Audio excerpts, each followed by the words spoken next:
नमोस्तु गुरुदेव, नमोस्तु गुरुदेव, नमोस्तु गुरुदेव। गुरुदेव, आज मेरे प्रश्न के दो भाग हैं। पहला गरीबी से है। कल आपने स्वरोजगार की बात की थी कि आज गणतंत्र दिवस है तो हमें अपने देश में ये करना चाहिए। तो क्या हमको गरीबी हटाने के लिए उनको सिर्फ आर्थिक रूप से मजबूत करना ही ज़रूरी है या उसके कुछ और उपाय हो सकते हैं? और दूसरा, अभी आचार्य महाराज ने कहा है कि अगर हम गरीबी की बात करें तो जिस समय हमारे अंदर मांगने की भाव आती है, चाहे वो कोई भी इंसान हो, अगर उसके मन में स्वार्थ का फीलिंग आया है तो वो उसी क्षण और गरीब हो गया। तो इस हिसाब से तो हम जो वेल टू डू फैमिलीज़ है, हमको भी चाह होती है कि हम और ऊपर उठे और हमको भी मांगने का रहता है। तो क्या हम भी गरीब हो गए इस नज़रिए से? बहुत अच्छा। देखो, तुम्हारे दोनों सवालों में, दोनों सवाल के दोनों पहलुओं में पहले पहलू की बात मैं कहूँगा। गरीबी का संबंध केवल पैसों से नहीं है, गरीबों का संबंध विचारों से भी है। व्यक्ति पैसे में चाहे जैसा हो, विचारों में समृद्ध होना चाहिए। हम गरीबी को हटाना चाहते हैं तो वह केवल आर्थिक गरीबी से ही नहीं हटने वाली। जब तक हम सबको वैचारिक स्तर पर प्रौढ़ और परिष्कृत नहीं करते, तब तक सच्चे अर्थों में गरीबी कहीं भी जाने वाली नहीं है।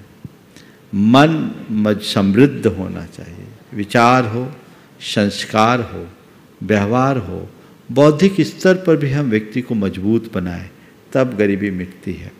किसी को धन दे करके अमीर बनाया जा सकता है, पर धन देकर किसी व्यक्ति को समृद्ध नहीं बनाया जा सकता। समृद्धि का अर्थ केवल संपन्नता से नहीं है, समृद्धि का अर्थ जीवन के सर्वांगीण विकास से है। हमें उस तरफ भी ध्यान देना चाहिए। आचार्य महाराज ने जो गरीबी के अर्थ में कहा कि मांगने वाला गरीब है, बिल्कुल सही है।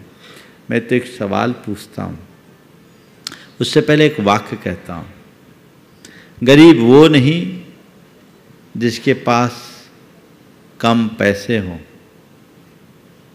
गरीब वह नहीं जिसके पास कम पैसे हों, अपितु वह है जिसे पैसे कम प्रतीत होते हों।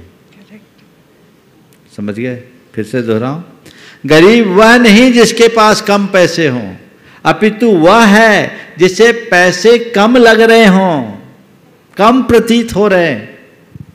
अरे मेरे पास कम है, इस कमी का एहसास ही गरीबी है।